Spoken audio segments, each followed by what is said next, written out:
দেখো গত ক্লাসে অনুসরণী 8.2 এর 5 পর্যন্ত করেছিলাম, তাই না? তো আজকে হলো 6 নাম্বার।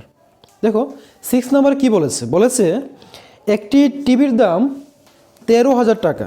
একটি টিভির দাম দেওয়া রয়েছে 13,000 টাকা, অর্থাৎ এটা কি বলতো? CP, cost price. এই টিভির উপর 12% হারে বিক্রয় কর, মানে যত টাকা রয়েছে তার মধ্যে আরও 12% কর।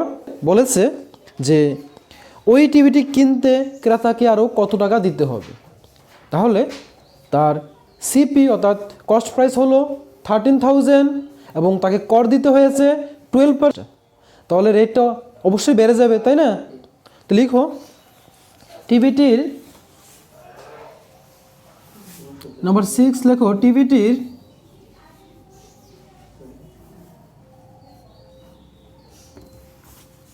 ক্রয় মূল্য, ঠিক আছে? বা লিখতে পারো টিভিটির দাম, লিখতে পারো ইচ্ছে তোমাদের, ক্রয় মূল্য, অথবা লিখতে পারো দাম। দেওয়া আছে 13,000, লিখলে। এখন তারা বলেছে এখানে 12% হারে বিক্রয় কর চাপানো হয়েছে। লেখো কর, বা লিখতে পারো বিক্রয় কর।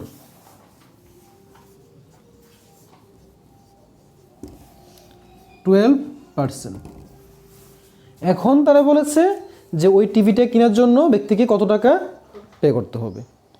তাহলে আমরা কি লিখবো? বিক্রয় মূল্য, ব্যক্তিটা যে সে দোকানদার যদি বিক্রি করে তারপর তো সে কিনবে, তার মানে সে কত টাকা বিক্রি করেছে ওটা বের করতে বলেছে। লেখো বিক্রয় মূল্য, টিভিটির বিক্রয় মূল্য, টিভিটির বিক্রয় মূল্য। দেখো যখন গত রেটে আমরা করেছিলাম ছাড় দেওয়া হয়েছিল, কি লিখেছিলাম বলো তো? 100 মাইনাস ছাড়ের হার ইন্টু ধার্য মূল্য ডিভাইড বাই 100 লিখেছিলাম। এখন তো আর ছাড় দেওয়া হয়নি, এখন কি হয়েছে? কর যুক্ত করা হয়েছে। তো যেখানে মাইনাস ছিল সেখানে কি হবে? প্লাস হবে। উপরে লেখো 100 প্লাস কর ইন্টু ধার্য মূল্য, নিচে হবে 100 ইকুয়াল টু, নিচে 100 লিখো, উপরে 100 প্লাস কর ছিল 12%, তাহলে 12 হবে, ইন্টু ধার্য মূল্য অর্থাৎ তার সিপি ছিল 13,000, নিচে 100, উপরে 100 প্লাস 12 কত আসে? 112। দেখো 112 ইন্টু 13,000 13,000। এখন দেখো উপরে 00, নিচের 00 কেটে দাও, থাকে 112 ইন্টু 130, এটা থাকে। এখন ইন্টু করতে হবে। দেখো ইন্টু কীভাবে করব? এই যে 0 রয়েছে, 0 0 বসিয়ে দেব। তো 0 0 বসিয়ে দিলে কি থাকে? 112 থাকে, আর থাকে কি 13। এখন তোমরা ইজিলি ইন্টু করতে পারি। দেখো 3 2 কত হয়? 6, 3 1 3, 3 1 3, 2 1 2, 1 1 1, 1 1 1, তাহলে 6 5 4 1 হয়ে গেল 1 4 5 6। তো কত পেয়ে গেলাম দেখো তো? 14,560 রুপিস। তাহলে তারা বলেছিল যে টিভিটি কিনতে ক্রেতাকে কত টাকা দিতে হবে। লেখো টিভিটি কিনতে ক্রেতাকে এত টাকা দিতে হবে। সুতরাং টিভিটি কিনতে ক্রেতাকে 14,560 টাকা দিতে হবে।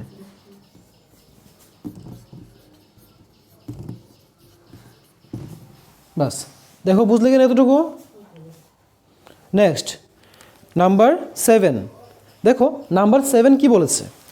বলেছে 20% ছাড়ে অরুণ বাজার থেকে একটি প্যান্ট 800 টাকা দিয়ে কিনলো।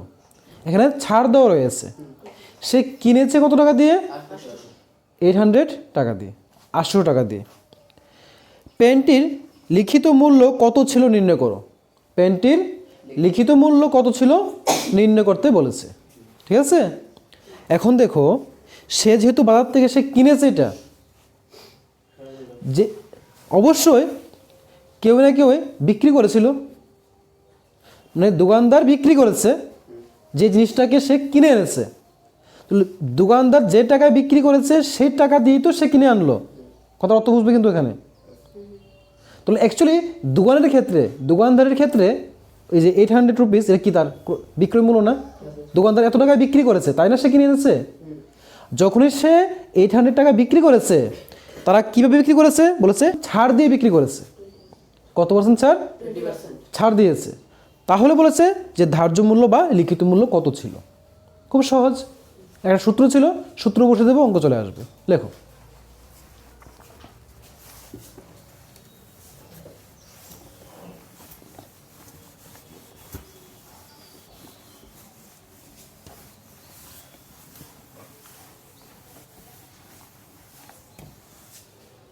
দেখো, এক্ষেত্রে বলেছে এত টাকা দিয়ে কিনলো, তাহলে পেনটির বিক্রয় মূল্য, বুঝতে পারলো তো? কিনলো বলতে কিন্তু এক্ষেত্রে ক্রয় মূল্যটা বোঝানো হয় না। কে কিনেছে? ক্রেতা কিনেছে বলেছে, বা নাম দিয়েছে অরুণ, বাজার থেকে কিনেছে। তো বাজার থেকে যে কিনে এনেছে সে হয়তো কিনেছে, তার জন্য ক্রয় মূল্য এটা, বাট বিক্রি কে করেছে? দোকানদার বিক্রি করেছে। আর ছাড় দেখ বা কর যুক্ত করুক, সে কে করবে? কাস্টমার তো করতে পারবে না, করবে কি? দোকানদার। ওনার বেসিসে আমরা কি বলতে পারি? অরুণের কি এটা? অরুণের ক্রয় মূল্য, বাট দোকানদারের বিক্রয় মূল্য। তাহলে লেখো নাম্বার 7, প্যান্টটির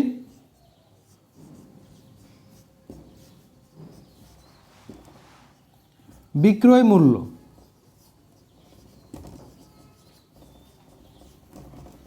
দেওয়া আছে 800 টাকা। এখন দোকানদার কি বলেছে? ছাড় দিয়েছে বলেছে। দেখো, ছাড় ইকুয়াল টু 20%।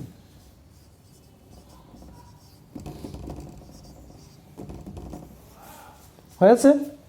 এখন তারা বলেছে যে লিখিত মূল্য বা ধার্য মূল্য অ্যাকচুয়ালি কত ছিল।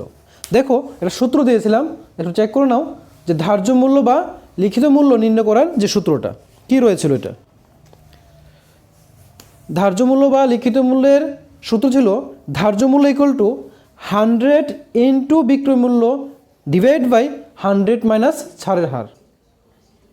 ঠিক আছে, প্লাসের ছিল এটা, এখানে প্লাসের ছিল না একটা।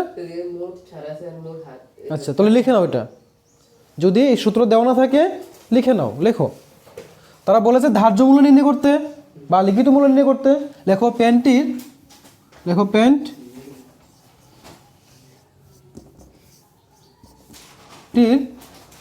ধার্য মূল্য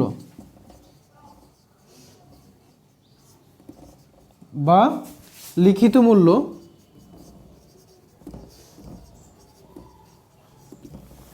দেখো, ধার্য মূল্য বা লিখিত মূল্য যদি দেওয়া থাকে এবং ছাড় দেওয়া থাকে, সূত্রটা হবে এরকম: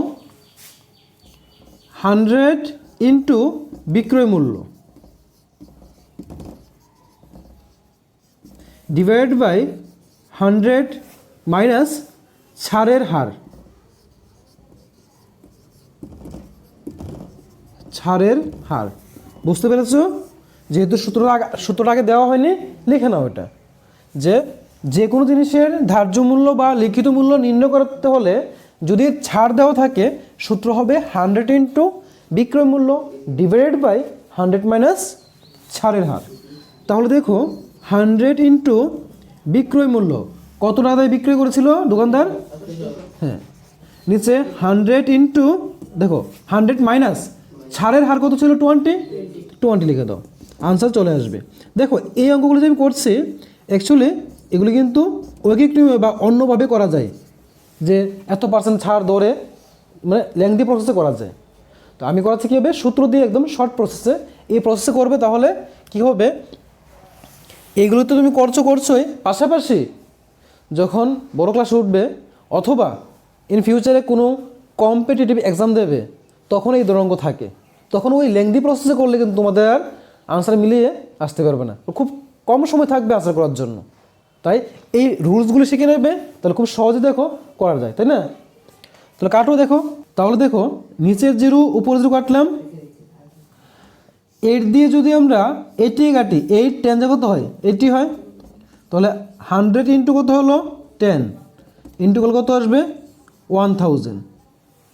তাহলে তারা বলেছিল যে পেনটির লিখিত মূল্য কত ছিল, লিখিত মূল্য কত হলো পেনটির, বের হয়ে গেল ধার্য মূল্য বা লিখিত মূল্য কত 1000। নিচে আনসার লিখে দাও। সুতরাং পেনটির লিখিত মূল্য ছিল, সুতরাং পেনটির লিখিত মূল্য ছিল